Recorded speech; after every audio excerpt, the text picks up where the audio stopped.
Nanti monggo digunakan lagi.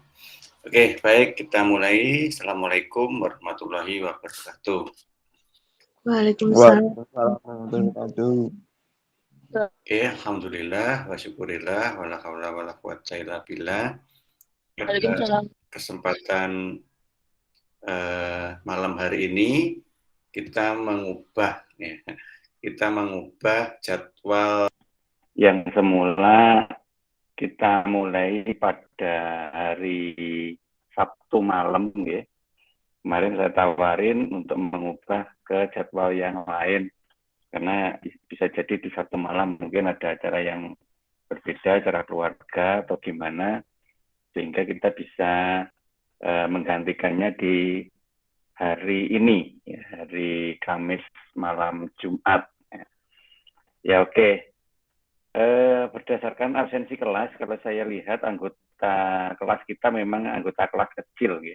Hanya ada berapa? 8 ya, kalau nggak salah. Ini sudah ada 7 kurang 1. Ya, berapapun jumlahnya nggak masalah kalau bagi saya. Yang penting keseriusan kita untuk belajar. Karena apa yang saya sampaikan di kelas malam itu juga tidak ada bedanya dengan apa yang saya sampaikan di kelas reguler. Karena RPS yang saya buat antara kelas malam dan kelas reguler itu sama.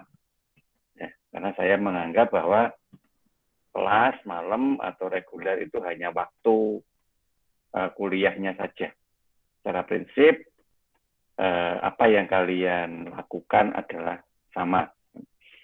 Oke, baik. Kita melanjutkan materi kuliah kita di manajemen keuangan.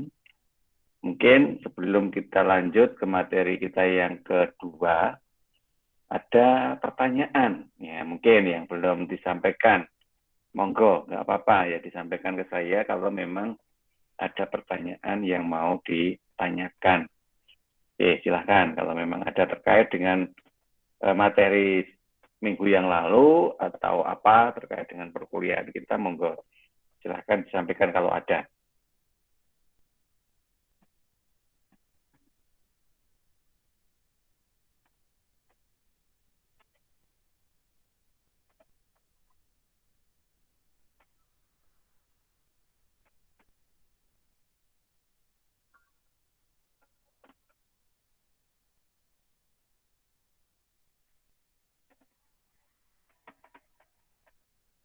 Oke, baik. Kalau memang nggak ada, kita mulai saja ya untuk membahas materi kita di pertemuan minggu ini.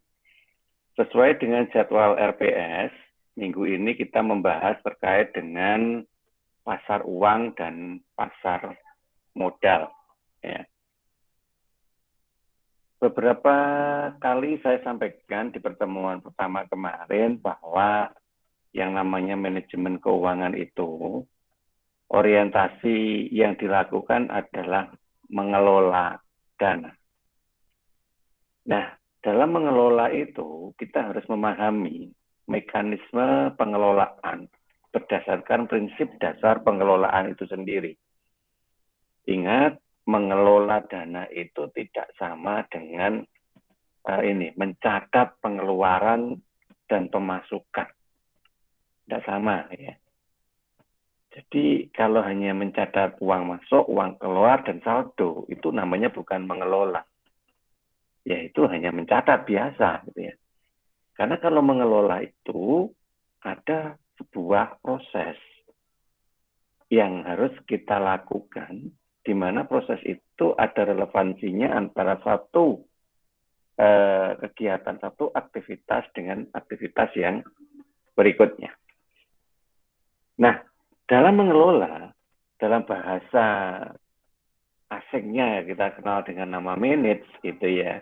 Makanya di dalam Indonesia kita kenal dengan nama manajemen. Nah, itu merupakan sebuah proses yang dilakukan oleh pihak yang terkait dalam hal pengelolaan keuangan tentunya. Nah, siapa pihak terkait yang dimaksud?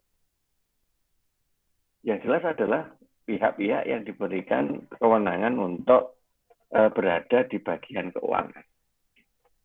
mulai dari pimpinannya sampai dengan semua staf-staf yang ada di situ. Nah, sehingga tinggal melihat tupoksi dari masing-masing saja apa yang harus dilakukan. Namun, satu kesatuan tugas dan fungsi tetap harus dimiliki dalam rangka menuju ke arah pengelolaan seharusnya.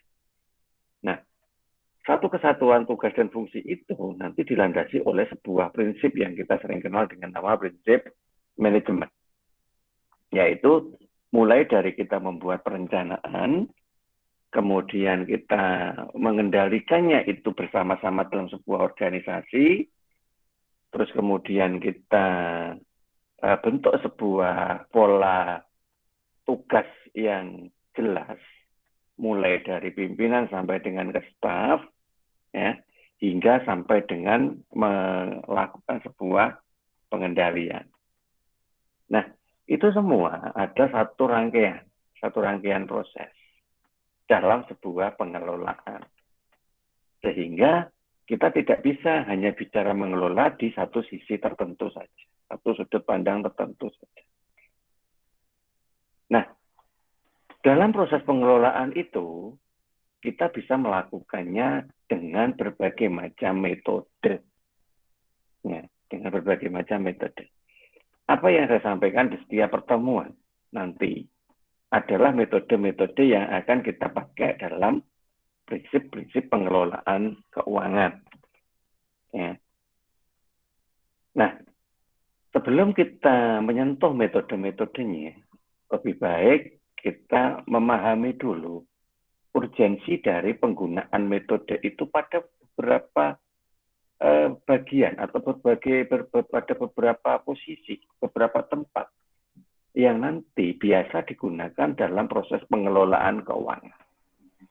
Oleh karena itu, pada malam hari ini kita akan mencoba melihatnya dari dua sisi tempat. Ya. Yang pertama adalah di pasar uang dan di pasar modal. Ya. Jadi ada dua sisi. Sama-sama pasar. Ya. Namun keduanya jelas berbeda. Terlebih kalau kita bandingkan pasar itu dengan pengertian pasar secara tradisional. Ya, walaupun secara prinsip sebenarnya sama-sama berbentuk pasar. Ya. Nah, sebenarnya apa sih yang nanti melatar belakangi pengelolaan selain pasar? Nah, jadi dua yang pertama sudah saya sebutkan ya, pasar uang, pasar modal. Sedangkan pengelolaan yang lain selain ke pasar, itu kita juga bisa masuk ke bursa komoditi.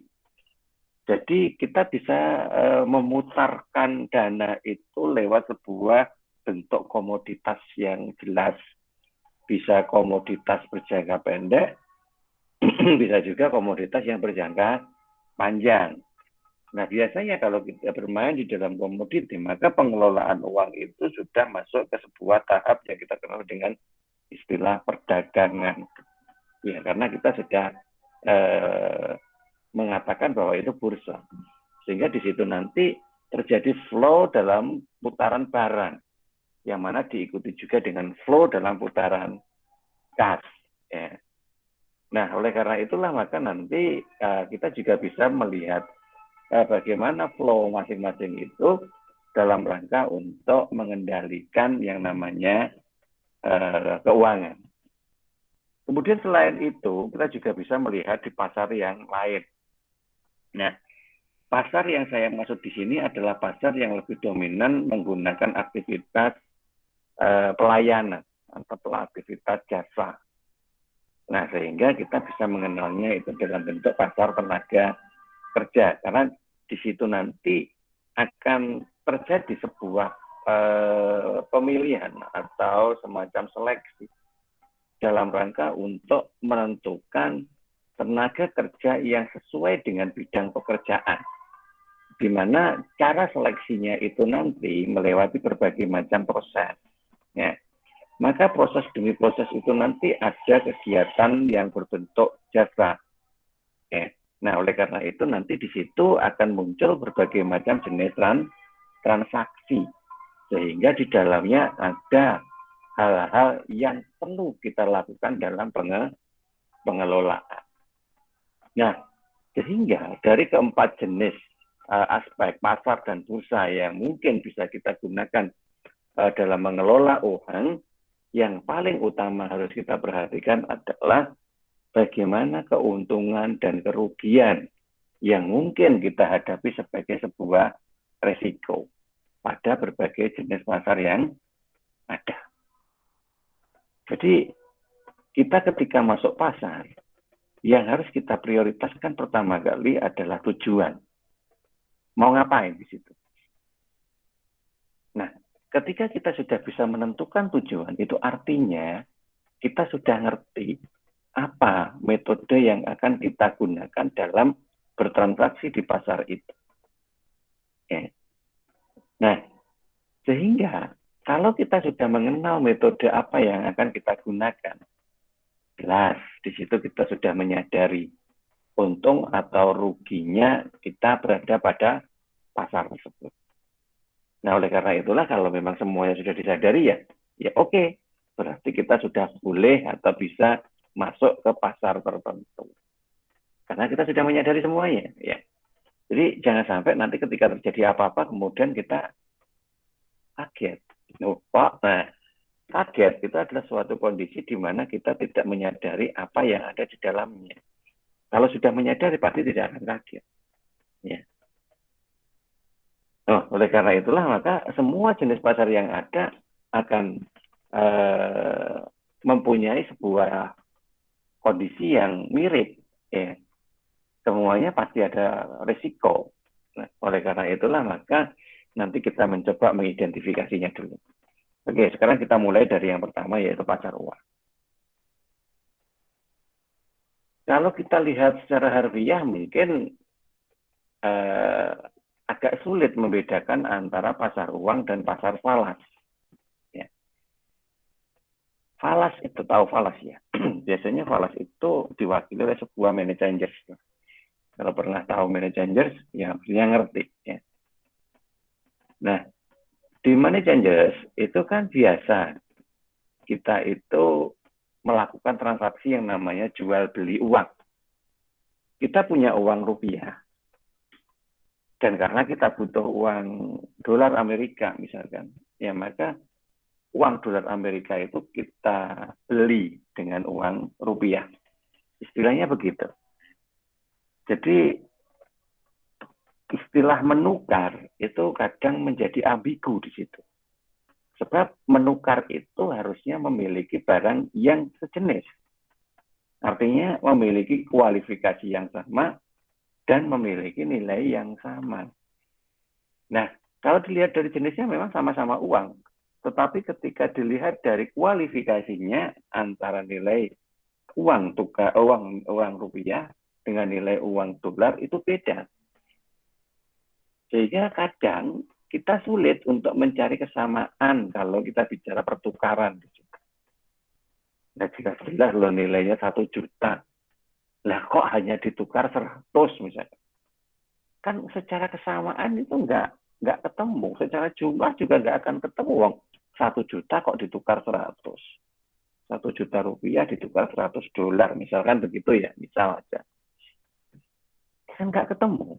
Nah, oleh karena itulah maka di situ istilahnya bukan menukar, tetapi jual beli. Sebagaimana pasar pada umumnya, maka di situ juga tempat bertemunya penjual dan membeli. Nah, oleh karena itulah maka seringkali kita kepleset untuk memahami bahwa pasar valuta asing sama pasar uang itu beda. Nah, yang paling membedakan apa? Yang paling membedakan adalah instrumennya. Kalau pasar uang nanti punya instrumen-instrumen tersendiri, yang mana itu tidak bisa disebut sebagai uang. Ya, karena itu hanya instrumen. Ya. Tetapi kalau di pasar falas, jelas itu yang ditransaksikan adalah uang. Ketika kita pegang uang dolar, ya itu uang. Atau ke uang manapun, ya itu uang yang bisa dibelikan. Hanya saja membelikannya harus di negara di mana uang itu beredar. Nggak bisa kita beli sesuatu di Indonesia pakai dolar. Karena memang yang berlaku adalah rupiah. Nah, hanya itu aja. Tapi instrumennya benar-benar berupa uang. Kalau pasar uang, instrumennya bukan uang, tetapi instrumen yang memang disepakati sebagai media untuk bertransaksi di pasar uang. Nah, media itu kita kenal dengan istilah dana jangka pendek. Ya, media itu tadi, dana jangka pendek. Namun dana yang dimaksud di sini itu bukan dana dalam bentuk uang, tetapi uang yang sudah dikonversi menjadi instrumen pasar uang. Nanti kita lihat apa aja. Nah, sehingga mekanismenya bagaimana sih sebenarnya kok ada pasar uang? Pasar uang itu sebenarnya adalah sebuah pasar hasil dari kesepakatan bersama antara pihak yang surplus uang dan pihak yang minus uang untuk bisa saling membantu meminjamkan dananya. Membantunya itu dengan meminjamkan loh ya. Nah, kalau pinjam ngapain? Tidak ke bank aja, Pak. Kan sudah jelas di sana ada. Ya, cuman kalau ke bank itu proseduralnya memang harus sesuai dengan standar Bank Indonesia yang diawasi oleh OJK. Jadi ada proses yang panjang nanti ketika melakukan transaksi hutang atau peminjaman dana. Belum lagi nanti ada ikatan beberapa hal akibat terjadinya peminjaman dana itu, dan yang pasti ada biaya tetap berupa angsuran setiap bulan untuk mengembalikan harga pokok beserta bunga. Nah, sehingga di situ terkesan sangat formal bagi perusahaan yang memang membutuhkan dana dalam jumlah yang besar, serta durasi waktu yang panjang penggunaannya, maka memang arahnya ke hutang. Tetapi bagi perusahaan yang memang membutuhkan dana yang tidak terlalu besar dan jangkanya itu pendek, maka ketika mengambil aplikasi hutang itu justru malah rugi. Ya rugi waktu, rugi jumlah. Maka terjadilah kesepakatan antara pihak yang surplus dana dan pihak yang minus dana tadi. Membuat kesepakatan, kalau misalkan pada saat kamu itu surplus, aku pakai uang yang ada di surplus kamu. Tetapi uang ini tidak berupa uang, tapi uang ini berupa sebuah simbol. Sebagai sebuah instrumen aja, kita konversi ke bentuk lain. Yang mana bentuk lain itu sebenarnya bisa ditransaksionalkan. Sehingga ketika saya ngambil yang disebut sebagai instrumen uang di pasar uang tadi, maka saya tidak langsung memperoleh uang. Tetapi saya akan mentransaksionalkan lagi instrumen pasar uang itu ke pihak yang lain. Ya. Sehingga misal instrumen pasar uang itu dari awalnya bernilai 10 juta dan ternyata karena itu bisa ditransaksikan maka terjadilah hukum pasar. Maka bisa jadi ada keuntungan dari nilai transaksi itu. Karena uang nilai instrumen pasar uang yang semula kita peroleh dengan mengeluarkan uang sebesar 10 juta tadi, ketika kita transaksikan di pasar uang, nilainya menjadi 11 juta. Ya, ada keuntungan 1 juta. Nah, siapa yang diuntungkan? Ya semuanya. Yang menerbitkan instrumen pasar uang juga diuntungkan karena ada transaksi. Yang megang instrumen pasar uang juga untung 1 juta, gitu. Dan tidak ada hak atau kewajiban untuk mengembalikan seperti di hutang. Karena begitu sudah pegang instrumen pasar uang, maka monggo silakan itu ditransaksikan kemanapun. Ya, sesuai dengan aturan yang berlaku untuk instrumen tersebut. Nah, sehingga itu nanti berputar-putar terus mencari pemilik yang bisa memberikan harga senilai dengan pasar yang berlaku. Apakah selalu untung, Pak? Ya belum tentu, namanya juga pasar. Kadang karena satu situasi dan kondisi tertentu nilainya jadi turun. Semula belinya katakanlah 10 juta, kok ternyata harga pasar saat itu tinggal 9 juta. Ya sudah, itu konsekuensi resiko. Nah, maka instrumen itu nanti dilepas dengan kerugian sebesar 1 juta dan seterusnya, seperti itu. Ya. Sehingga di situ kita bisa melihat ciri-cirinya.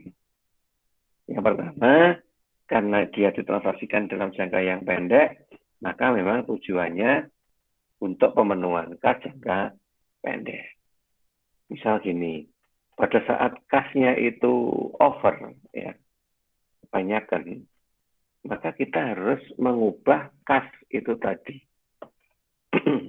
Biasanya kita nggak mengubah, tapi hanya memindah. Dipindah kemana? Dipindah ke tabungan. Kalau uang kita sudah banyak, ya kita pindah ke tabungan. Jadi yang bertambah nanti tabungannya. Tapi ingat, tabungan itu di dalam laporan akuntansi juga disebut kas. Kas dan bank. Karena itu jadi satu kesatuan. Nah, maka kalau kita pindah ke tabungan, ya tetap aja kasnya tinggi. Karena dia hanya pindah dari satu tempat ke tempat lain dalam pengakuan yang sama. Berarti kas harus keluar dong? Iya. Harus keluar tetapi tidak boleh berkurang. Nah, biasa. Boleh keluar tapi nggak boleh berkurang. Nah, artinya ya harus berputar-putar di situ. Jadi belikan aset, Pak. Lah dibelikan aset, ingat, aset itu kan mengalami penyusutan. Berkurang juga. Nggak boleh kan berkurang. Jadi konversi aja, Pak, ke dalam bentuk lain, di dalam aktiva lancar. Apa? Kalau jadi piutang, nanti jangkanya jadi panjang. Ya kan? Sehingga kita tidak boleh itu mengubahnya jadi piutang. Ya kalau begitu diubah menjadi apa? Ya diubah menjadi skema investasi dalam bentuk instrumen tadi. Nah, instrumen itu tadi banyak. Tinggal pasarnya yang dimasuki. Nah, sekarang kita sedang membahas pasar uang. Berarti yang ada di dalam skema investasinya itu adalah instrumen pasar uang. Nah, nanti kalau gantian kita bahas pasar modal, ya instrumen yang ada di dalamnya ya instrumen pasar modal. Jadi beda ya. Nah, sehingga di sini akan ketemu, yaitu kepentingan pihak yang membutuhkan uang dan pihak yang kelebihan uang. Di satu sisi yang kelebihan tadi mengkonversi menjadi instrumen pasar uang tadi, kemudian pihak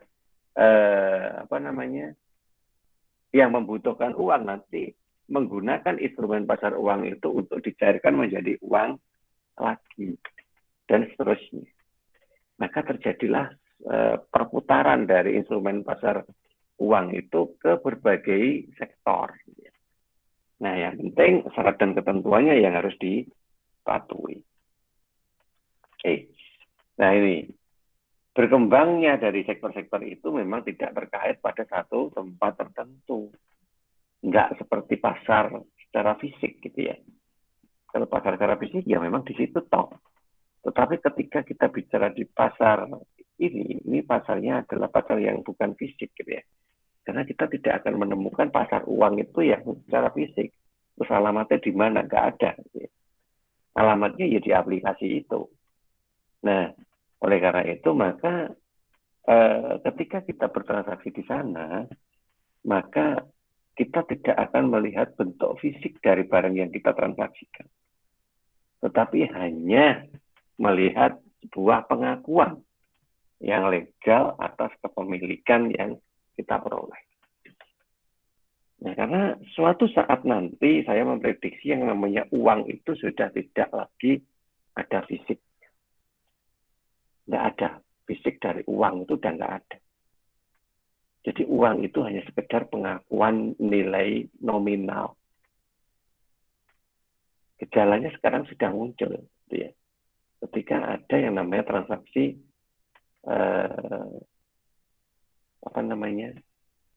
virtual, ya, transaksi virtual, yang mana juga pasti menggunakan virtual account, ya, menggunakan juga misalkan electronic money, e-money, sehingga yang kita gunakan untuk sebuah proses pembayaran itu sebenarnya sudah bukan lagi uang, tetapi angka-angka yang dimediasi oleh lembaga keuangan.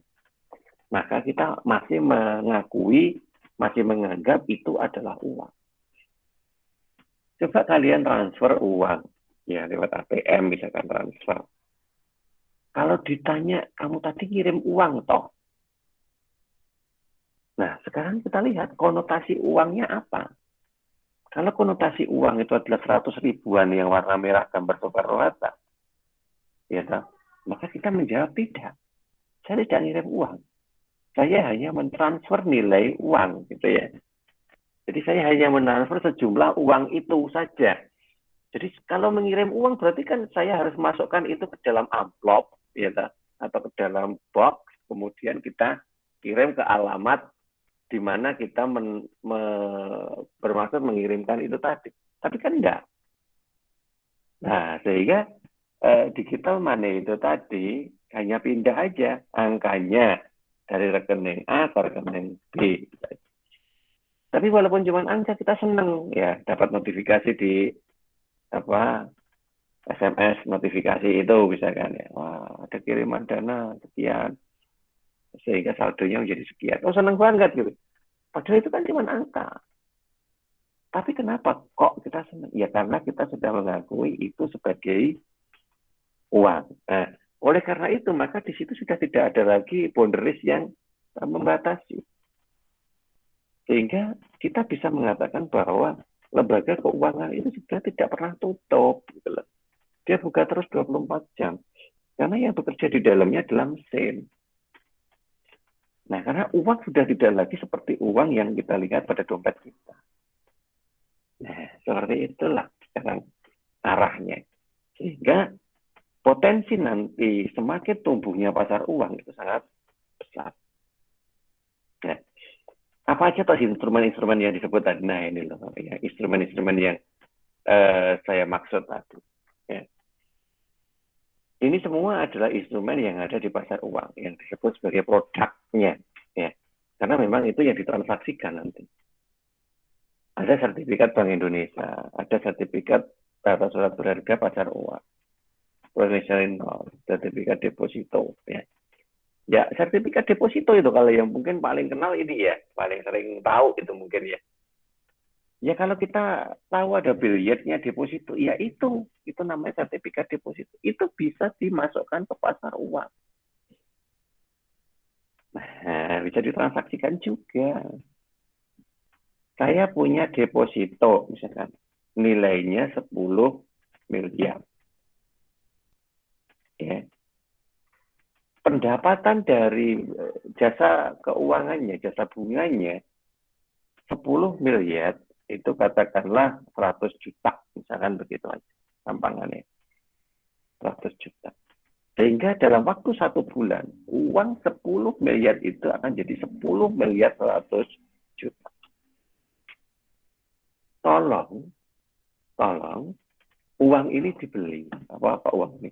Sertifikat deposito ini dibeli. Saya mintanya cuma 1 miliar, 10 miliar dilebihi. Kalau tadi untungnya adalah 100 juta, kita minta aja lebihannya cuma 75 juta. 1 miliar 75 juta. Anda menunggu 1 bulan, nanti sudah dapat 1 miliar 10 juta. Berapa tadi? 10 miliar 100 juta. Nah, misalkan begitu. Sehingga ada sisa 25 juta yang nanti jadi keuntungan. Kalau mau menunggu 1 bulan. Nah, artinya sebelum deposito itu benar-benar bernilai 10 miliar 100 juta, kita sudah mendapatkan uang sebesar 10 miliar 75 juta. Bayangin. Ya kan? Mungkin itu baru 2 hari usia depositonya. Atau baru 1 minggu. Ya kan? Keuntungannya berapa? Keuntungannya dalam 1 minggu kita sudah dapat 75 juta. Loh Pak, apa untung loh? Untungnya kan 100 juta. Itu kan ketika kita bermain-main selama 1 bulan. Ya kan? Nah, 1 bulan itu kan saya sudah bisa memutar-mutar uang 75 juta itu lebih dari 100 juta. Iya kan? Nah, sehingga dari situlah nanti sertifikat deposito yang ditransaksikan di pasar uang itu akan sangat berharga. Nah, karena apa? Kita bisa memperoleh uang dengan keuntungan sebelum keuntungan itu sebenarnya bisa dicairkan. Nah, sehingga pada gilirannya nanti si B yang membeli 10 miliar 100 juta itu memperoleh 100 jutanya, kita sudah memperoleh mungkin lebih dari 100 juta. Nah, 10 miliarnya masih utuh. Nah, seperti itu ya.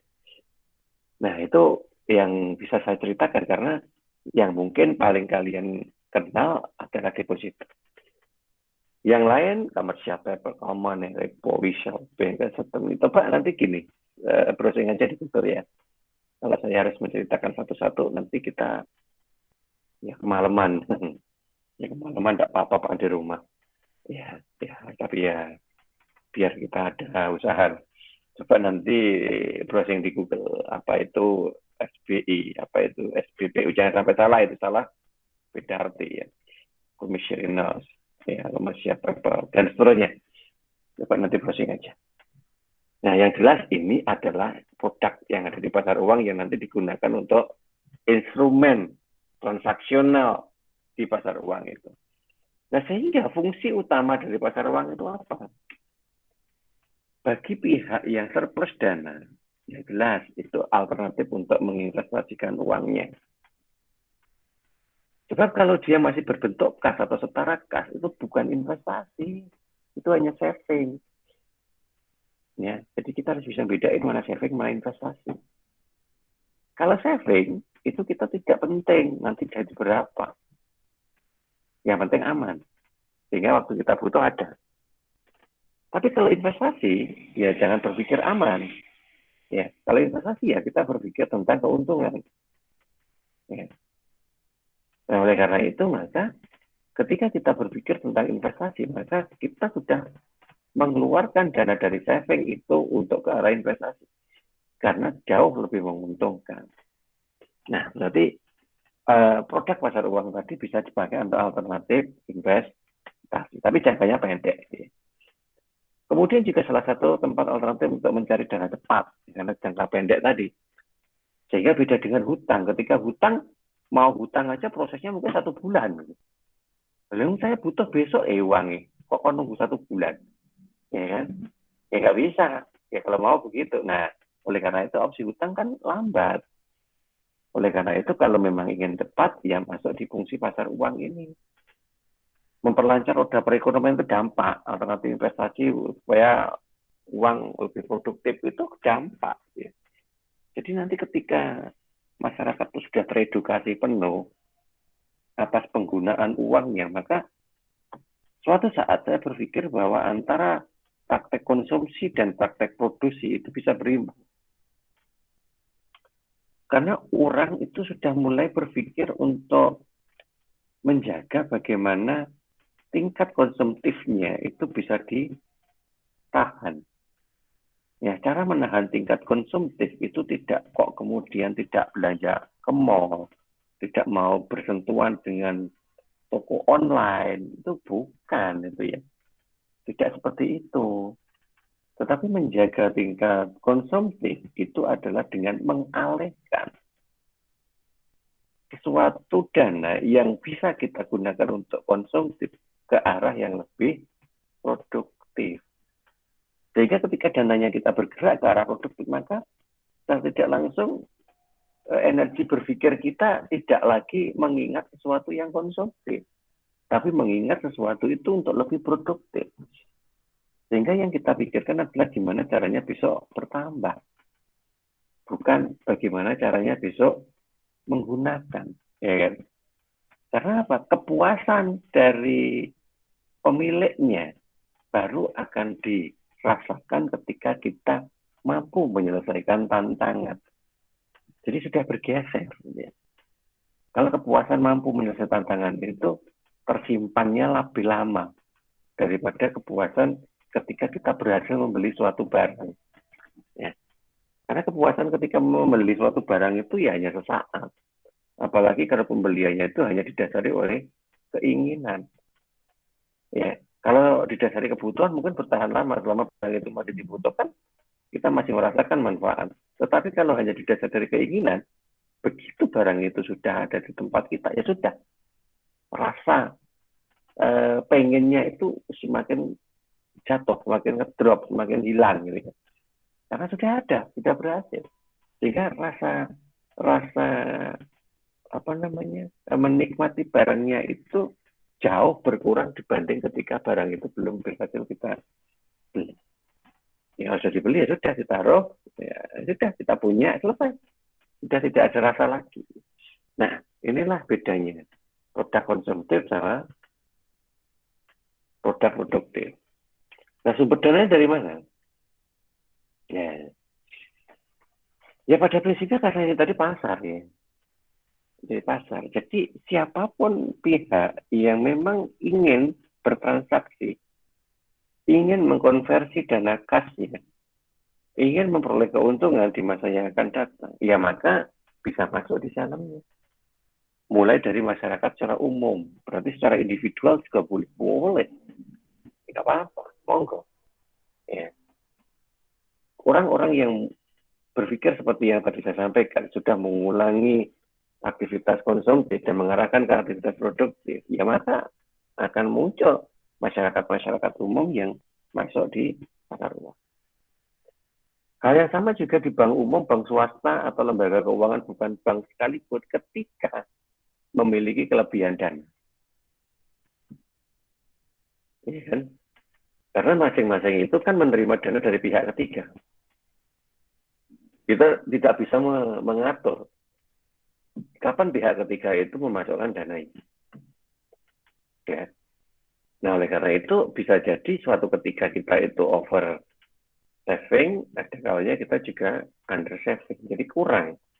Nah, ketika over itulah kita mengarahkannya ke produk pasar uang. Sebab kalau over dibiarin terus over, maka justru kinerja keuangannya buruk. Buruk. Ya. Sehingga kita harus konversi untuk lain tadi. Nah, sehingga nanti kalau waktunya butuh, ya diambil lagi, dikonversi lagi menjadi dana. Nah, jadi begitu. Nah, kalau begitu siapa pelakunya? Ya itu tadi, bank dan perusahaan non-bank. Ya. Bank jelas pasti, yayasan, dana pensiun, asuransi. Semuanya adalah lembaga-lembaga yang memang punya potensi memperoleh setoran dana dari pihak ketiga. Dalam bentuk produk apapun itu ya. Sehingga itu nanti ada potensi bahwa dana masuk itu over, ya, kelebihan. Nah, kalau sudah over, maka kita harus mengalihkan. Nah, sekarang tahunya over dari mana? Karena ada batas. Sebuah kinerja keuangan yang bagus itu pasti ada ukuran batas maksimal. Sama dengan jumlah kas yang dimiliki. Ada ukuran batas maksimal berdasarkan dari skala atau grade perusahaan tersebut. Nah, sehingga kalau sudah over dari kas, maka itu harus dikonversi. Nah, kalau overnya itu dalam jangka yang pendek, artinya kita butuh lagi nanti hanya dalam kisaran hari, ya konversinya ke pasar uang. Ya, oleh karena itulah nanti ada beberapa kelebihan dan kekurangan ya, yang terjadi di dalamnya. Kelebihannya apa? Ya, cepat ya, dan mudah. Jadi progres konversinya itu cepat dan mudah. Sehingga bisa saja itu nanti dipakai untuk menjamin kebutuhan modal kerja. Ya, misalkan modal kerja yang dipakai untuk pengadaan persediaan. Persediaan itu kan bisa diukur. Nah, nanti di beberapa pertemuan ke depan kita bahas manajemen persediaan. Persediaan itu bisa diukur. Jumlah yang dibutuhkan berapa, waktu dibutuhkannya kapan, membutuhkan dana sebesar berapa. Itu bisa diukur. Nah, sehingga perusahaan mampu membuat alokasi yang jelas dari awal, walaupun belum saatnya kita melakukan pengadaan persediaan. Nah, apa yang disiapkan untuk membeli persediaannya itu? Yang nggak harus uang. Ya, tetapi bisa juga tadi, uangnya sementara diubeng-ubengnya di pasar uang. Siapa tahu nunggu sebentar dia dapat keuntungan. Daripada dimasukkan ke bank, harus menunggu 1 bulan baru dapat keuntungan. Kalau nggak sampai 1 bulan berarti nggak dapat apa-apa. Tetapi kalau diubeng-ubengnya di pasar uang, Ya bisa jadi belum sampai 1 bulan, mungkin malah hitungan jam aja sudah dapat keuntungan. Nah, seperti ini loh. Sehingga membantu perusahaan dalam kebutuhan modal kerja. Tapi juga ada kelemahannya yang kita harus tahu. Bahwa di dalam pasar uang itu tidak bisa menerima sebuah unit usaha yang kondisi keuangannya sudah parah. Sudah diambang kebangkrutan. Ya, kenapa? Karena reputasinya udah turun, udah jatuh. Ketika reputasi sudah jatuh, maka itu sudah tidak dipercaya lagi. Ya, sehingga tidak diperkenankan untuk bertransaksi di dalam pasar uang. Nah, kalau Kadung mengkonversi uangnya kemarin, Pak, ketika masih jaya itu di pasar uang, ya perlu proses. Ya, jadi prosesnya lebih lama daripada perusahaan yang sehat. Nah, kemudian kekurangan pasar uang yang lain, bagi orang-orang yang ingin bersifat spekulatif, ya hampir bisa dipakai untuk berjudi, gitu ya. Nah, ya tadi loh, daripada tak masukkan ke tabungan, tak masukkan ke deposito, yang harus menunggu 1 bulan baru dapat profit. Ya tak masukkan aja ke pasar uang jenis tertentu produknya. Maka saya cari produk yang berpotensi gerak cepat, ya gercep. Produk apa? Kemudian kita beli produk itu, gitu. Nah, gercep kan nggak kita buktiin. Oh iya, ternyata benar. Dalam hitungan hari sudah naik sekian persen misalnya. Ya sudah, kita sell. Jual. Kemudian alihkan ke instrumen yang lain. Alihkan lagi. Nah, terus begitu. Sehingga pada kiranya menunggu 1 bulan, jumlah penghasilan dari perputaran dana yang ada di pasar uang itu tadi sudah jauh lebih tinggi daripada bunga bank yang ada di deposito. Nah, di situ. Sehingga banyak orang yang memang pengen berspekulasi untuk bermain-main di situ. Ya, itu ya kekurangan juga.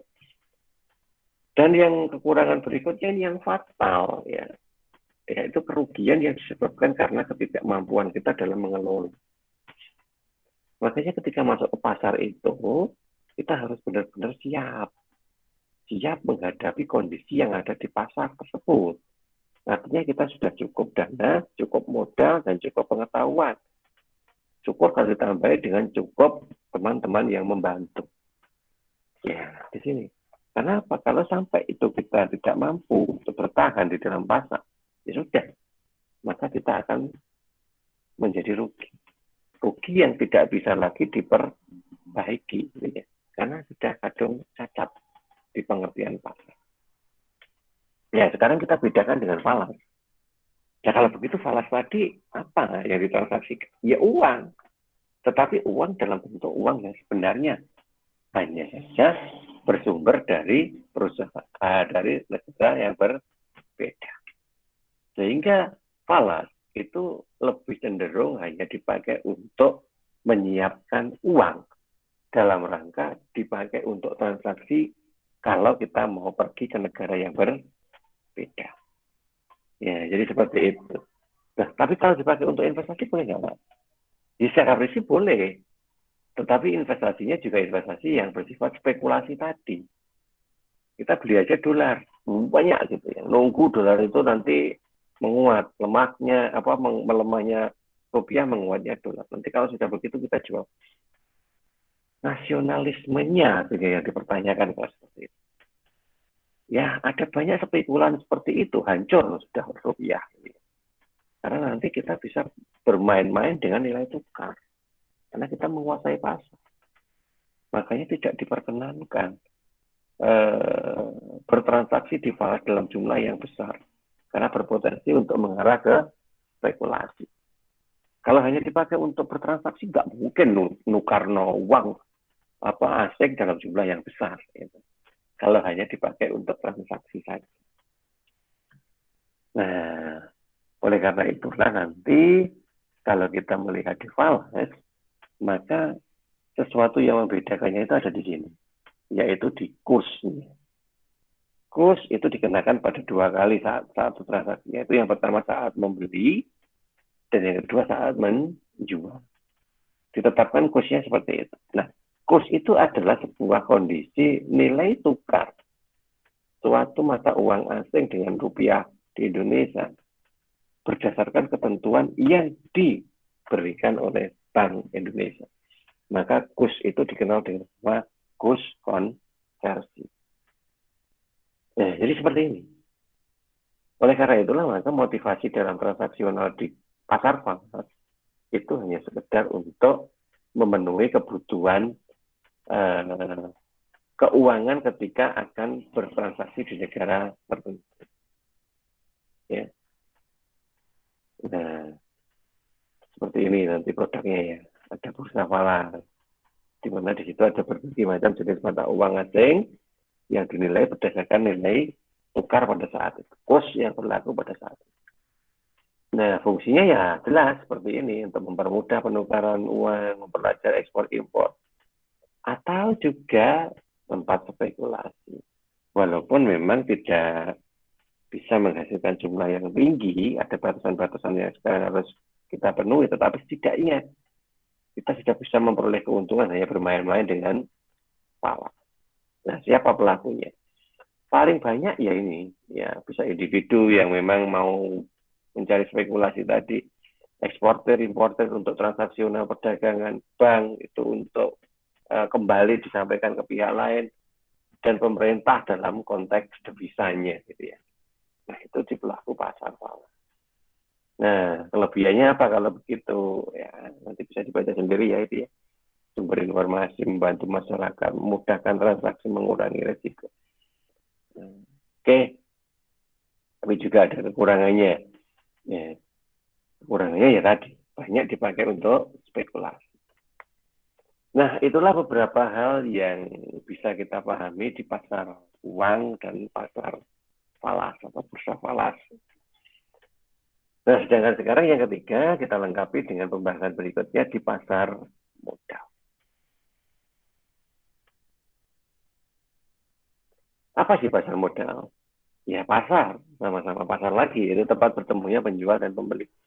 Cuman, kalau tadi dana yang ditawarkan itu ada pada jangka pendek, kalau di pasar modal, dana yang ditawarkan itu ada di jangka panjang. Sehingga nanti di situ ada semacam instrumen lagi yang disebut dengan nama surat-surat berharga. Nah, di situ. Kita sering mengenal surat berharganya itu namanya saham, ya. Kita mengenal saham.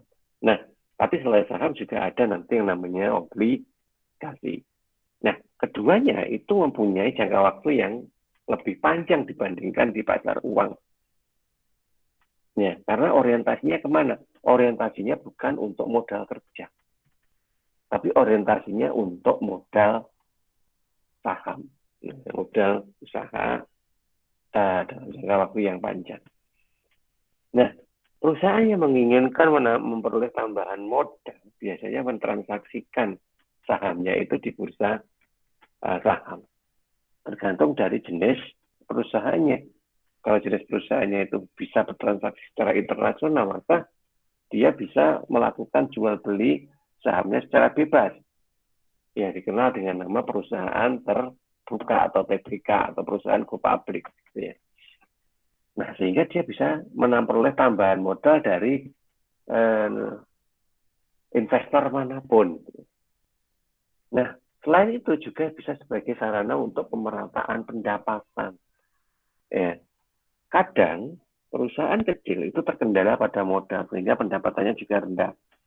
Maka ketika perusahaan kecil itu diberikan kesempatan untuk menjual saham, maka harusnya kekayaan perusahaan itu bertambah ketika modal hasil jualannya itu juga bertambah. Sehingga potensi untuk memperoleh pendapatan itu juga bertambah. Nah, inilah kondisi yang terjadi pada sebuah dampak dari transaksional di pasar modal. Nah, kemudian fungsi pasar modal berikutnya apa? Fungsi berikutnya itu lebih cenderung mengarah kepada dampak dari kepemilikan modal yang tinggi tadi. Karena ketika modal itu tinggi, maka pasti posisi asetnya itu juga bertambah. Kalau aset itu bertambah, maka perusahaan bisa semakin mengembangkan ekspansinya. tenaga kerjanya bisa ditambahi, keuntungannya bisa ditambahi, sehingga biaya pajaknya juga semakin besar. Nah, dan secara makro nanti bisa mempercepat pertumbuhan ekonomi negara. Nah, ini adalah kondisi yang terjadi di pada bursa transaksi di pasar modal.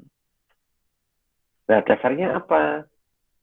Pasar modal di Indonesia itu dasarnya dari Kepres nomor 52 tahun 28 Desember 1976. Nah, bayangin, tahun 76.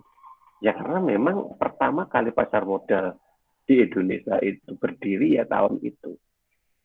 Yang mana pendirian pasar modal pertama kali ada di Jakarta dan sampai saat ini hanya ada 2 kantor, yaitu Bursa Efek Indonesia Jakarta dan Bursa Efek Indonesia di Surabaya. Hanya 2.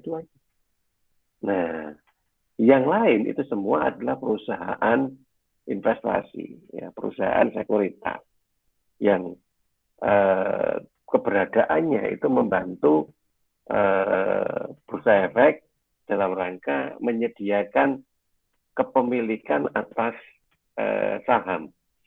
Sehingga kalau kita membeli saham itu tidak ke Bursa Efek Indonesia. Bursa Efek Indonesia itu hanya mencatat legalitasnya aja. Pembeliannya nanti ada di perusahaan sekuritas atau perusahaan efek namanya. Nah, selain itu juga ada lembaga lain yang bertugas mengawasi supaya transaksionalnya itu tidak melebihi atau keluar dari ketentuan. Lembaga itu disebut dengan nama Badan Pengawas Pasar Modal atau disingkat BAPAM. Nah, ini yang ada. Nah, sekarang kalau memang keberadaan dari saham itu sangat membantu untuk menambah modal dengan jumlah yang cepat, berarti kan banyak perusahaan nih yang suka nanti masuk ke sana. Iya, memang diharapkan terus bertambah, tapi harus memenuhi standar kriteria yang harus dipenuhi supaya bisa masuk ke sana. Yang sederhana ini aja, yang pertama daftar, setelah daftar dievaluasi kelayakan, layak betul. Kalau udah layak, ya nanti lanjut ke proses validasi berikutnya, menyampaikan laporan keuangannya, kemudian menyertakan jumlah minimal saham yang ditransaksikan, harus mengikuti ketentuan. Kemudian dilihat ketika dia itu bertransaksi, potensi kepemilikan saham itu oleh pihak lain atau investor itu menyukai atau tidak menyukai saham itu, nanti akan dilihat. Sehingga akan disertakan juga jumlah pemegang sahamnya. Waktu berdiri, operasi laba, operasional, total kekayaan, komisar, dan dirinya itu hanya administrasinya. Nah, yang jelas, segala sesuatunya itu ada ketentuan batas, ambang batas minimal yang harus dipenuhi. Ya. Nah, salah satunya seperti ini. Yang saya sebut di sini bukan saham, ketentuan bukan saham, tapi ketentuan untuk penjualan obligasi. Ya. Ya mirip-mirip dengan saham tadi ya. Saham pun juga ada beberapa ketentuannya. Namun ini yang saya sampaikan adalah ketentuan terkait dengan obligasi. Misalkan permohonan listing ke BAPAM, laporan keuangan, nilai nominal obligasi minimal 25 miliar, jangka waktu jatuh tempo minimal 4 tahun, beroperasi 3 tahun, memperoleh laba selama 2 semester terakhir, memiliki komisaris dan direksi yang dengan reputasi baik. Nah, itu adalah beberapa hal yang ya memang menjadi kriteria utama supaya bisa disetujui menjual obligasinya itu di Bursa Efek Indonesia. Nah, oleh karena itulah kita harus kenal sekarang siapa saja nanti pihak yang terkait dalam proses itu. Tadi kan kita hanya mengenal BAPAM, kita juga hanya mengenal Bursa Efek Indonesia. Padahal ada lembaga lain nanti yang ikut membantu di dalamnya, yaitu lembaga clearing dan penjamin. Ini biasanya adalah lembaga yang di bawah naungan perbankan, yang mana tugasnya adalah memastikan bahwa transaksi uang untuk kepentingan transaksional saham atau obligasi itu sesuai dengan ketentuan dan bisa diperoleh atau bisa diterima di rekening perusahaan. Kemudian ada lembaga penyimpanan dan penyelesaian. Nah, ini lembaga yang sifatnya membantu kalau terjadi kendala, ya, konflik. Ya, maka di situ nanti akan diuraikan berbagai macam masalah yang mungkin terjadi. Ada perusahaan efek tadi yang mentransaksikan sahamnya, penjamin emisi efek, yaitu perusahaan keuangan biasanya ya, perusahaan atau lembaga keuangan yang memastikan bahwa efek atau saham perusahaan tersebut itu ini bisa profitable, ya, bisa menguntungkan. Ya, maka ada jaminan dari penjamin emisi. Ya, itu lembaga keuangan juga. Perantara pedagang efek, ya, masih lembaga keuangan. Nah, manajer investasi, penasihat investasi itu tujuannya dalam teknik pengelolaan. Ya. Nah, sehingga kesemuanya itu nanti satu kesatuan profesi yang sama-sama ada di pasar modal Indonesia, yang tugasnya secara sendiri-sendiri untuk memastikan transaksional saham itu baik-baik saja. Nah, selain lembaga profesi tadi, juga ada lembaga penunjang, ya. Nah, namanya juga penunjang, ya. Penunjang itu sifatnya membantu aja. Yang pertama adalah lembaga kastodian. Kastodian itu adalah lembaga yang membantu transaksionalnya, yaitu bank. Ya. Karena transaksional uang itu kan harus masuk ke dalam aplikasi perbankan. Nah, maka di aplikasi perbankan nanti ada nyambung ke dalam fungsi-fungsi transaksi efek. Nah, maka untuk menjembatani itu tadi butuh yang namanya kastodian. Kemudian Biro Administrasi Efek, ya, itu yang bertugas untuk mencatat di mana itu berada di Bursa Efek Indonesia. Kemudian wali amanat. Wali amanat itu ini kayak semacam manajer investasi.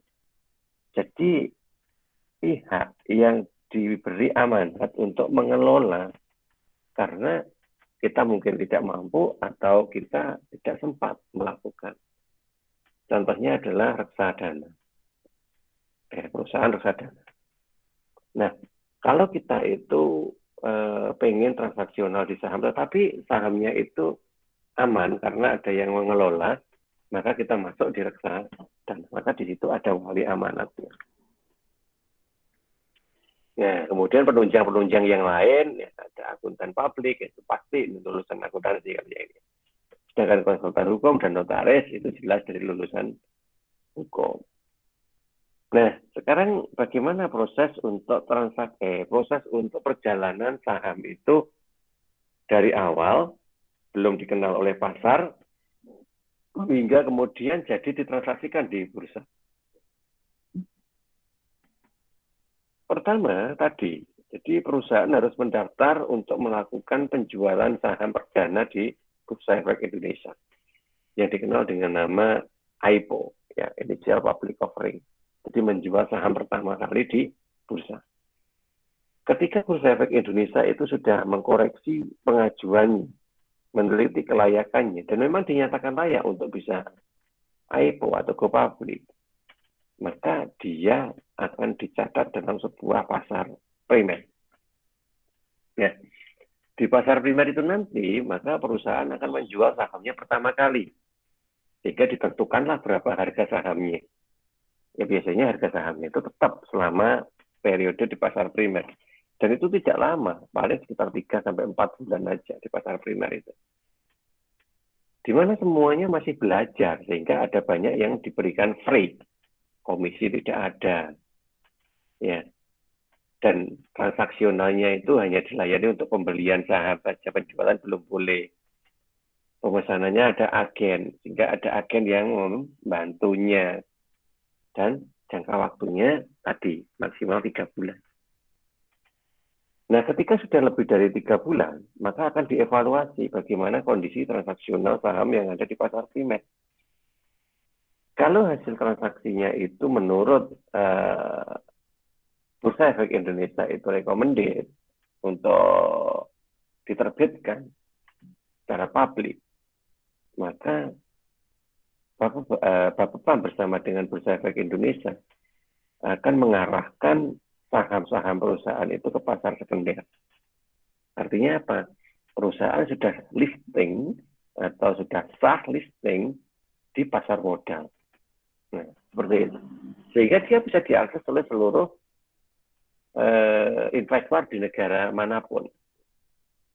Nah, karena transaksionalnya semakin meluas, maka pastilah hukum supply and demand-nya itu semakin kompleks. Sehingga harga saham menjadi berubah-ubah. Maka ketika kalian melihat di TV ya, sementara itu yang ada informasi terkait dengan nilai saham, maka di situ ada layar besar yang angkanya itu gerak-gerak terus. Ya jelas gerak-gerak terus karena apa? Karena terjadi transaksi terus. Kalau yang nggak gerak itu berarti sahamnya tidak ditransaksikan. Nah, oleh karena itu maka nilai sahamnya itu bisa berubah setiap saat. Bisa naik, bisa turun. Nah, kemudian orang-orang yang membantu proses transaksionalnya itu ada komisi, sudah dibebani komisi. Biasanya yang nanti membantu itu namanya broker atau pialang. Nah, yang membantu itu tetap harus diberi komisi. Nah, kenapa? Karena dia membantu mulai dari awal. Saat investor itu membutuhkan informasi terkait dengan saham. Ya. Maka pialang atau investor, pialang atau pihak yang nanti membantu untuk mengelolanya, broker, maka dia akan memilihkan saham sesuai dengan keinginan dari investornya. Ya. Ketika dia memilihkan, mulai dari pemesanan hingga perolehan, ya maka saham itu artinya dimiliki. Ketika sudah dimiliki, maka status kepemilikan dicatat di Bursa Efek Indonesia. Nah, ketika misalkan saham itu sudah menguntungkan, ya maka dijual. Kapan menguntungkannya? Ya nggak ada batasannya. Sebulan menguntungkan jadi dijual, setahun menguntungkan dijual, 10 tahun baru menguntungkan, ya baru dijual. Tidak ada batas waktu ini. Tidak sama dengan pasar uang tadi. Instrumennya jelas, ada expired date-nya. Ini tidak ada. Nah, itu adalah contoh ketika kita mencoba mengelola uang kita itu dengan menggunakan investasi, baik itu di pasar uang maupun di pasar modal. Tetapi sebenarnya objek investasi yang lain juga masih ada, yang disebut dengan nama investasi sektor real. Tabungan, deposito, emas, tanah, saham, obligasi, itu tadi sudah di sektor finansial dan wirausaha. Ya. Tetapi masing-masing objek investasi itu pasti ada risiko. Ya. Sehingga sebelum kita masuk untuk berinvestasi, kita harus kenal dulu risiko yang mungkin terjadi di dalamnya apa. Risiko sampai kapanpun tidak akan bisa dihapus. Risiko hanya bisa dikurangi. Maka kita belajar mencari metode yang tepat untuk mengurangi risiko. Kalau metodenya sudah mulai nggak tepat, maka risiko akan kembali naik. Nah, makanya kita harus pintar-pintar untuk mengendalikan risiko. Nah, instrumennya apa? Tadi saya sebut hanya saham dan obligasi. Nah, saham sendiri pun itu dipecah menjadi dua. Ada saham biasa, ada saham preferen. Ya. Saham biasa itu saham yang bebas ditransaksikan di bursa. Kalau saham preferen itu hanya saham yang boleh ditransaksikan di internal perusahaan itu sendiri. Nah, transaksi saham dan transaksi obligasi yang kemudian bisa berpindah-pindah dengan cepat, itu berpotensi menghasilkan yang namanya transaksi derivatif. Ya, transaksi derivatif itu kayak pohon faktor. Semula pemiliknya satu, pecah jadi dua. Masing-masing dua itu memecah dirinya sendiri jadi dua, bisa jadi lebih. Nah, sehingga objek investasi yang sama itu ternyata runtutan prosesnya itu bisa sampai panjang banget. Maka itu disebut dengan nama transaksi derivatif. Kemudian ada juga transaksi yang orientasinya untuk perolehan keuntungan di masa yang akan datang. Nah, itu biasanya diwakili oleh jenis futures dan terjadi di reksadana. Nah, itu instrumennya ini. Nah, kemudian apa sebenarnya sih yang dicari dari keuntungan transaksi saham di bursa efek itu, di pasar modal itu? Ada dua sebenarnya keuntungannya, yang namanya dividen dan capital gain. Kalau dividen berarti kita harus menunggu sampai akhir tahun supaya perusahaan menghasilkan laba bersih sehingga kita terdapat sebagai pemilik dan memperoleh bagian dividen sejumlah persentase saham yang kita beli. Ya kalau kita bisa membeli 30%, ya berarti 30% dari pembagian dividen itu masuk ke kita. Tapi kalau kita itu hanya 0,000 sekian persen, ya sudah, ya berarti yang 0,000 sekian persen itu yang masuk ke kita. Nah, itu kalau dividen. Kemudian ada juga yang namanya capital gain. Ya, capital gain itu adalah selisih keuntungan pada saat harga jual saham lebih mahal daripada harga belinya. Sehingga kita mantau terus yang namanya harga perubahan harga saham itu. Kita bandingin dengan waktu kita membeli kemarin. Kalau bergerak naik, berarti potensi keuntungan bisa kita peroleh secara capital gain. Dan mungkin juga turun, ya. Maka ada juga istilahnya namanya capital loss, dibandingkan dari capital gain. Kok turun terus. Nah, itu namanya capital loss. Jadi potensi kerugian akibat turunnya nilai harga, nah itu ada. Kemudian risiko yang lain ada namanya risiko likuidasi. Kalau perusahaannya bangkrut, ya bangkrut. Nah, kalau bangkrut gimana? Ya muncul likuidasi karena semua asetnya sudah dijaminkan. Kadang malah kita sebagai pemodal tidak memperoleh apa-apa karena asetnya habis. Padahal aset tadi didanai dari modal yang kita setor.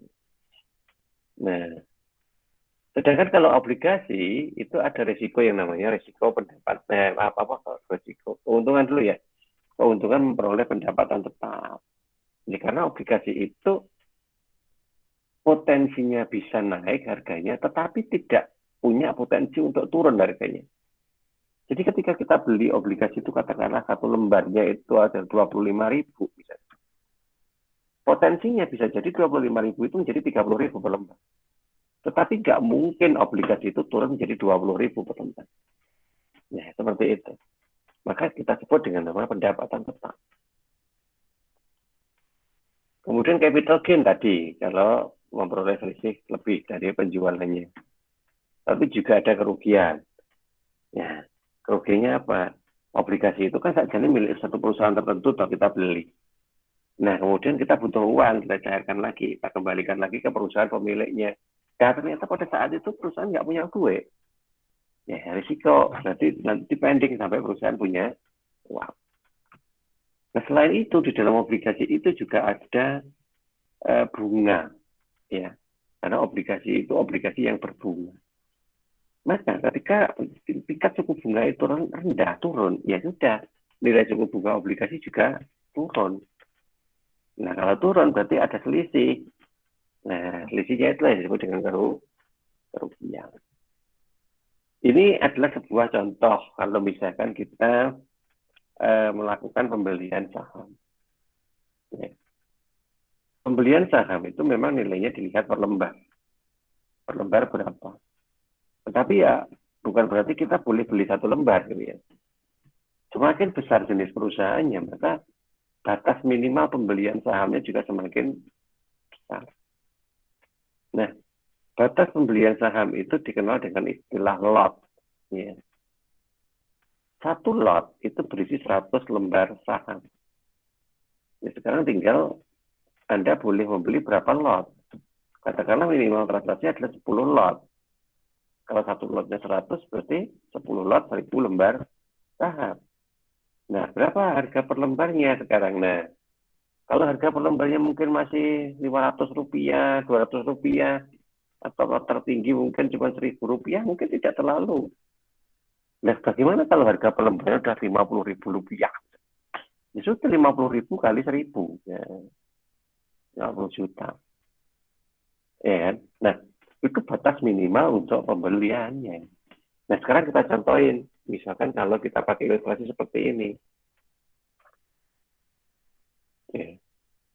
Transaksi beli, ya, rumusnya adalah jumlah nilai saham yang dibeli ditambah dengan komisi broker atau pialang tadi, ditambah dengan PPN-nya 10%. Sedangkan ketika kita menjual, maka hasil penjualan itu dikurangi dengan uang untuk komisi brokernya, dikurangi lagi untuk PPR 10%, dan ditambah dengan tagihan PPh-nya. Ya, karena menghasilkan kan, habis jualan saham. Nah, maka kita bisa lihat dengan ilustrasi seperti itu. Itu gampang ya, hanya ilustrasi hitungan sederhana aja. Maka kita bisa menemukan total biaya untuk beli saham itu katakanlah 7.500. Nah, katakanlah yang semula harga per lembarnya itu 3.000 menjadi 3.400. Maka dengan segala sesuatu biaya yang melekat di situ, hasil penjualan bersihnya menjadi 8.400.000, sehingga sudah ada keuntungan sekitar 900.000. Nah, seperti itulah yang kita sebut dengan nama capital gain. Nah, kemudian ketika kita mau bertransaksi, bagaimana caranya? Oke, dibaca aja beberapa langkah-langkah ini. Karena ini adalah mekanisme bertransaksi saham. Ya, langkah-langkah ini tidak selalu terjadi. Karena langkah-langkah ini adalah mekanisme standar kalau misalkan kita melakukan transaksional langsung ke Bursa Efek Indonesia. Ya, tetapi kalau kita membelinya itu lewat ini aplikasi online misalkan, ya, maka langkah-langkah ini pasti banyak yang berkurang. Makanya sementara dibaca dulu. Nah, kemudian ketika seseorang tadi ingin mengorder ingin membeli yang namanya saham lewat broker tadi, maka broker itu harus menentukan tipikal investor seperti ini itu masuk dalam tipe order yang mana. Ya. Yang pertama ada istilah open order, artinya ketika si broker itu sedang longgar, sehingga dia mau menerima investor lain yang sedang ingin bertransaksi, maka dia open order. Nah, open ordernya itu nanti bisa di-share ke market, ya artinya pasar. Nah, sehingga ada jenis pasar tertentu yang open, ada jenis pasar tertentu yang tutup. Ya. Misalkan market order yang open pada saat itu adalah pasar keuangan. Ya, berarti hanya pasar keuangan aja yang bisa order instrumen. Yang pasar lain belum. Nunggu buka. Kalau pasar modalnya buka, baru order di situ. Nah, order itu ada batasannya yang disebut dengan nama limit order. Sebab kalau tidak dibatasi, maka akan terjadi spekulan tingkat tinggi. Ya. Nah, seseorang yang sudah memiliki batas maksimal dalam order, maka dia akan masuk dalam kategori stop order. Tidak boleh order lagi karena ordernya sudah menyentuh limit ordernya. Nah, ketika sudah dimiliki, maka nanti saham itu bisa ditransaksikan dengan dua cara. Bisa dengan remote trading, bisa dengan online trading. Nah, kalau remote trading itu melibatkan pihak lain, contohnya manajer investasi tadi. Jadi kita menyuruh pihak lain untuk mengelola usaha, mengelola saham kita, maka itu disebut dengan remote trading. Nah, sedangkan kalau kita bertransaksi sendiri karena kita mampu lewat media online misalkan, maka itu disebut dengan nama online trading. Tergantung dari investornya ya, lebih enjoy lewat mana. Ya. Nah, oleh karena itulah maka sebagai kesimpulannya antara saham dan obligasi kita harus tahu perbedaannya. Nah, bagaimana ciri-cirinya saham? Bagaimana ciri-cirinya obligasi? Seperti yang saya jelaskan di awal tadi. Bisa kita lihat di simpulan seperti itu. Nah, semua objek investasi itu tadi pada prinsipnya mengambil keputusan berdasarkan data laporan keuangan perusahaan yang menerbitkan saham. Nggak mungkin kita berani langsung mengambil saham suatu perusahaan tanpa melihat dulu kondisi kinerja keuangan dari perusahaan tersebut. Nah, kinerja keuangan itu nanti dibaca berdasarkan analisis rasio keuangan. Insya Allah di manajemen keuangan kita akan membahas itu juga nanti beberapa pertemuan ke depan. Analisis rasio itu tujuannya adalah untuk menghasilkan sebuah informasi yang menjelaskan kondisi kinerja keuangan perusahaan tersebut. Ya, contoh-contoh rasionya seperti ini, tetapi dalam kelompok besarnya, ini cuma ada 4. Yang pertama adalah rasio likuiditas, yaitu untuk melihat tingkat kemampuan perusahaan itu dalam menyelesaikan hutang-hutang jangka pendeknya.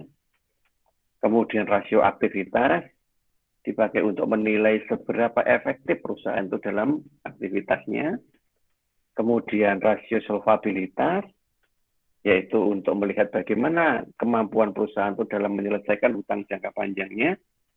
Dan yang terakhir adalah rasio profitabilitas, yaitu melihat seberapa besar potensi keuntungan yang dimiliki oleh perusahaan itu.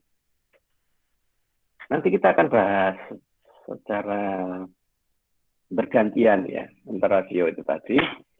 Tapi setidaknya sekarang kita tahu dulu bahwa nama-nama rasionya adalah seperti itu. Ya nanti monggo sebelum kita membahas itu silahkan untuk dibaca-baca dulu baik di buku atau mungkin browsing di Google. Nah, inilah beberapa hal terkait dengan pasar uang dan pasar modal yang bisa kita bahas malam hari ini untuk menambah pengetahuan kalian dalam pengelolaan keuangan dari perspektif investasi. Ya, kalau memang ada yang mau ditanyakan, monggo silakan. Apa yang belum dipahami dari materi ini tadi, nanti kita bisa bahas lebih jauh. Monggo silakan kalau ada yang ditanyakan.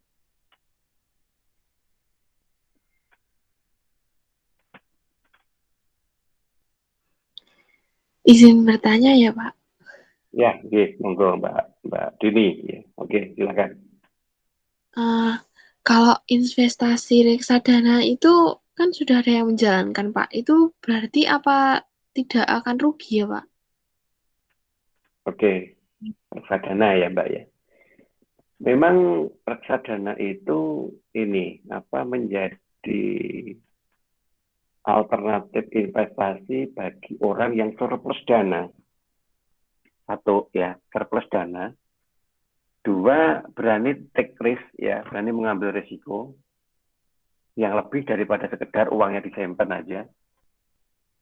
Dan yang ketiga, sedikit banyak mengetahui tentang analisis investasi. Jadi 3 syarat itu harus kita pegang dulu, Mbak. Punya uang, berani ambil risiko, dan punya pemahaman terkait dengan analisis investasi. Namun biasanya yang masuk di reksadana itu pemahamannya masih lemah. Artinya belum berani berinvestasi dengan dikelola sendiri secara mandiri. Belum berani. Ya. Nah, oleh karena itulah maka minta bantuan di reksadana. Karena apa? Karena di reksadana itu ada banyak sekali manajer investasi.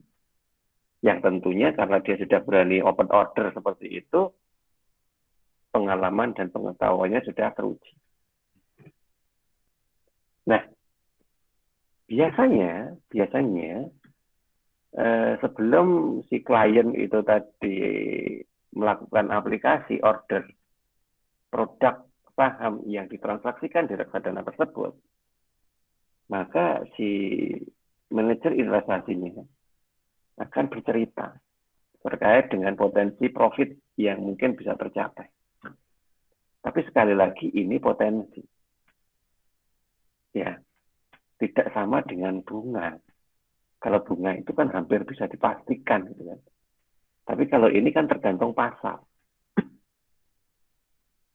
Tetapi meskipun begitu, di produk reksadana itu sudah memberikan batas penerimaan atau perolehan secara tepat.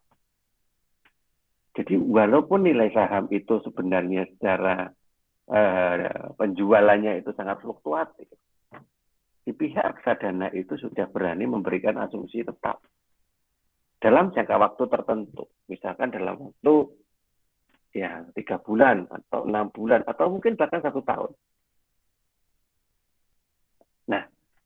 Sehingga saham-saham yang ditransaksikan di situ itu sifatnya adalah saham-saham aktif yang sudah dianalisis selama periode penetapan waktu kontrak reksadananya. Sudah dianalisis.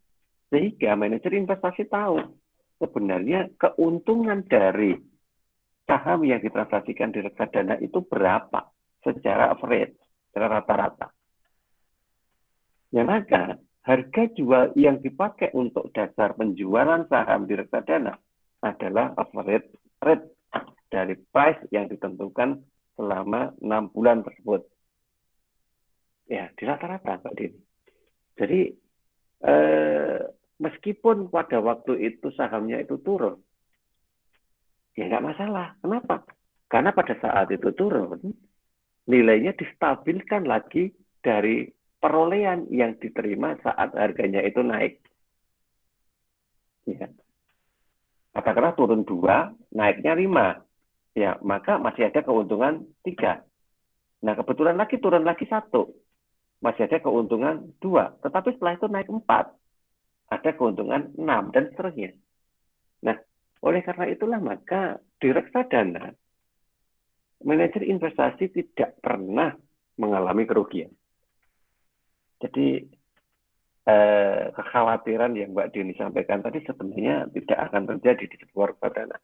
Asal masih dikelola dengan benar loh ya. Tidak ada konflik, tidak ada masalah, tidak ada hal yang menyebabkan terjadinya kebangkrutan dari reksadana itu. Maka dana tersebut masih baik-baik saja. Nah, apakah sama sekali tidak akan ada risiko? Ada, ya tetap ada. Nggak seperti deposito yang hampir zero risk gitu ya. Nggak mungkin. Tetap ada. Ya, misal terjadi di suatu kondisi yang ekstrim. Pandemi misalnya.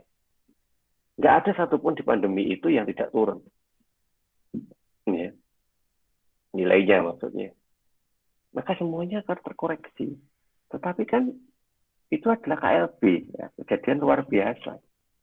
Dan ya siapa yang akan bisa memprediksi kapan ada pandemi lagi? Nggak ngerti.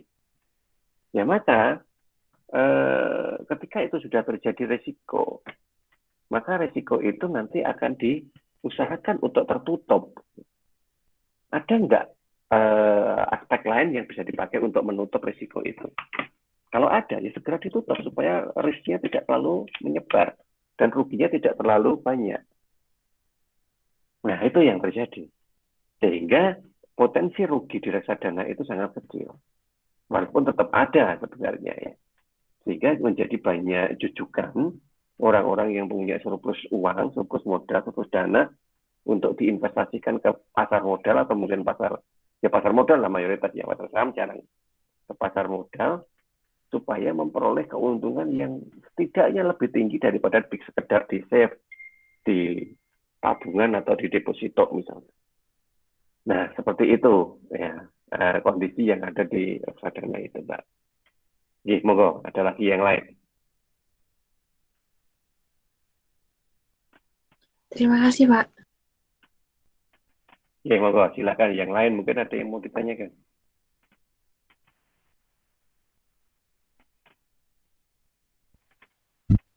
Assalamualaikum, Pak.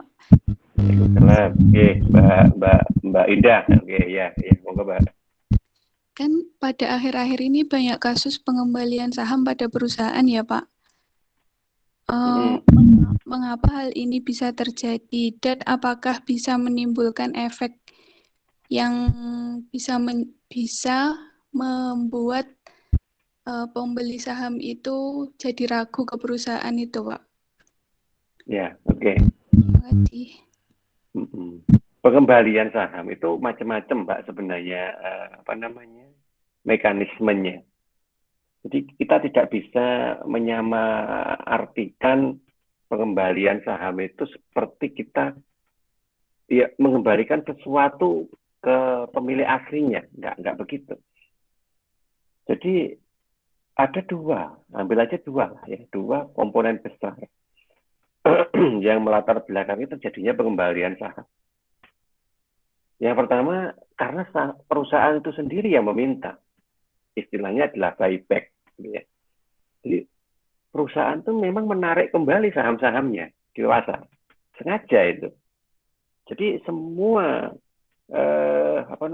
investor yang memegang sahamnya, kan ada datanya itu di Bursa Efek. Dihubungin semuanya satu persatu. Diminta untuk balikin. Ya. Balikin itu artinya kok dibalik tanpa dibeli itu enggak ya. Artinya dibeli kembali gitu loh. Nah, tapi membelinya itu dengan nilai yang sama dengan ketika dia membeli di bursa. Artinya dibalik impas, nggak ada keuntungan. Nah, kalau nggak mau gimana? Kalau nggak mau, dia justru akan rugi nanti si pemilik atau si pemegang sahamnya itu. Karena apa? Begitu produk itu tadi ditarik dari pasar semua, maka saham itu akan dinonaktifkan. Ya kalau sudah dinonaktifkan kan nggak bisa dijual belikan. Nah, sudah aktif. Nah, kan rugi dewe. Nah, akhirnya mau nggak mau ya harus dikembalikan. Itu pengembalian di mekanisme yang pertama. Kemudian ada juga pengembalian akibat ketidak tidak cocok atau mungkin tidak sepakat atau mungkin tidak percaya lah ya, arahnya bisa ke situ juga ya. Tidak percaya atas kinerja perusahaan pemilik dananya, pemilik sahamnya. Ya. Tapi kalau yang seperti ini pengembalikannya tidak seperti dengan kayak buyback tadi, memberikan langsung ke perusahaannya lewat bursa. Tidak. Tetapi menjual semuanya. Jadi mayoritas piala investor yang memiliki saham itu dijual semua. Jual semua. Nah, ketika mayoritas investor pemilik satu perusahaan tertentu itu menjual semua sahamnya, itu namanya return saham. Ya, jadi ada pengembalian saham. Nah, itu biasanya yaitu tadi, kalau agak kasar dikatakan tidak puas pada kinerja keuangan perusahaan tersebut. Ya, apa alasannya kita juga nggak bisa memastikan karena itu bisa macam-macam gitu kan. Nah, ketika terjadi retro seperti itu, maka ya perusahaan akhirnya akan mengeluarkan banyak uang untuk mengambil kembali saham-saham yang beredar tadi. Sama seperti buyback tadi. Tapi kalau buyback itu yang minta perusahaan. Tapi kalau retur itu yang melakukan investor gitu. Ya. Nah, sekarang siapa yang rugi kalau begitu? Nah, kalau terjadi retur seperti itu jelas perusahaan akan rugi. Ya. Karena apa? Karena indikasi bad news pada perusahaan itu jelas terjadi. Jika orang-orang sudah mulai tidak menyukai. Bahkan untuk memulihkan nama baik atau goodwill perusahaan itu akibat buyback itu lama gitu ya. Nggak bisa kok kemudian ditarik naik besok terus laku lagi, nggak bisa. Jadi investor pasti akan menunggu apa yang dilakukan oleh perusahaan untuk memperbaiki kinerjanya. Nah, begitu nanti sudah diperbaiki kinerjanya, maka kepercayaan itu kembali tumbuh. Ya. Tetapi biasanya aspek traumatik itu masih muncul di dalamnya. Oleh karena itu kadang perusahaan mengubah nama. Ya, mengubah nama perusahaannya ketika dia mau listing ulang di Bursa Efek Indonesia. Setelah retur sahamnya diterima semua tadi. Nah, di aspek retur saham inilah yang nanti akan merugikan. Memang itu merugikan. Ya. Oleh karena itulah maka perusahaan itu pasti mati-matian yang namanya menjaga kinerja keuangannya. Dengan cara apa? Memantau terus rasio-rasionya seperti yang tadi saya katakan. Pantau terus rasio-rasionya. Jangan sampai itu di bawah standar. Karena begitu itu nanti di bawah standar dan tidak segera diperbaiki, ya sudah. Yang terjadi adalah buyback seperti itu.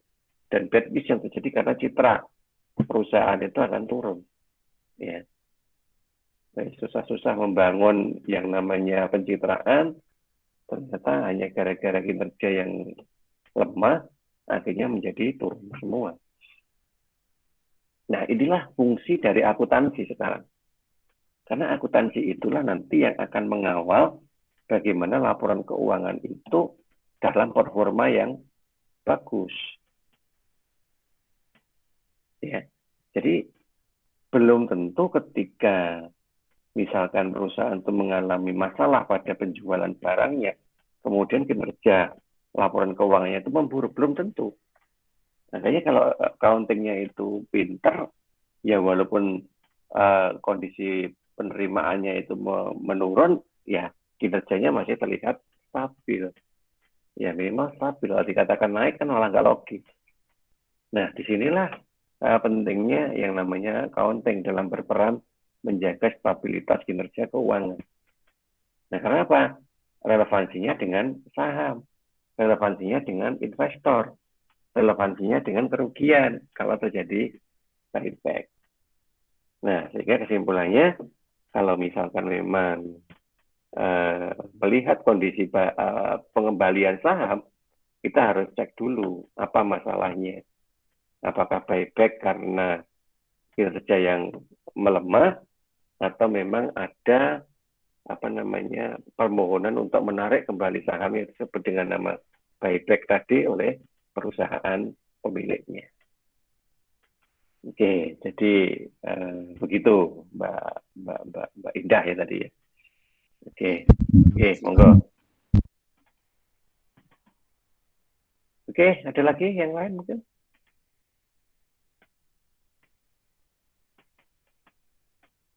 Kita sudah kurang satu ya yang hadir ya. Iya, Pak. Sudah. Yang hadir jangan lupa untuk absen ya di Simtik ya supaya nanti kita bisa mengidentifikasi aktivitas masing-masing. Oke, mungkin kalau belum ada yang bertanya kembali, kita cukupkan kuliah kita pada pertemuan kedua sampai di sini. Untuk minggu depan, ya, saya minta tolong mencari yang namanya tabel suku bunga majemuk. Ya, minggu depan kalau nggak salah materinya sudah masuk ke metode, yaitu time value of money, nilai waktu uang. Di perhitungan nilai waktu uang itu, nanti kita butuh yang namanya tabel suku bunga majemuk. Ada 4 tabelnya itu. Yang pertama adalah present value, yang kedua adalah future value, yang ketiga adalah present value anuitas, dan yang keempat adalah future value anuitas. Ada 4. Ya. Coba browsing aja di Google sekalian, syukur kalau langsung menemukan. Atau yang pasti ada, itu biasanya di lampiran buku manajemen keuangan. Ya, kalau ada buku manajemen keuangan, di belakangnya itu di lampiran, ya, rata-rata buku manajemen keuangan ada itu, tabel suku bunga majemuk. Yang diambil cuma 4 itu aja, present value, future value, present anuitas, dan future anuitas. Cuma itu, Pak. Oke. Ya, nanti sekalian saya kirim materi di grup, ya insya Allah nanti juga saya tambahin lah, tak kirimin tabel yang benar seperti apa. Setidaknya kalau nanti ada yang belum punya atau belum memperoleh, tapi tolong usaha dulu ya, jangan menunggu deh. Secara berusaha dulu. Nah, nanti kita akan pakai tabel itu untuk metode perhitungan kita di nilai waktu uang. Ya, tolong diusahakan. Oke, mungkin begitu yang bisa kita bahas pada kesempatan malam hari ini. Terima kasih untuk semuanya. Sudah jam 8:04 ya. Oke deh. Selamat malam, selamat beristirahat. Kita akan ketemu lagi insya Allah minggu depan di hari dan jam yang sama ya. Kita pakai hari Kamis jam 6.30 atau jam 18.30. Selesainya ya tergantung materinya. Oke, mungkin begitu. Kita akhiri. Semoga bermanfaat. Assalamualaikum warahmatullahi wabarakatuh. Waalaikumsalam. Waalaikumsalam warahmatullahi wabarakatuh.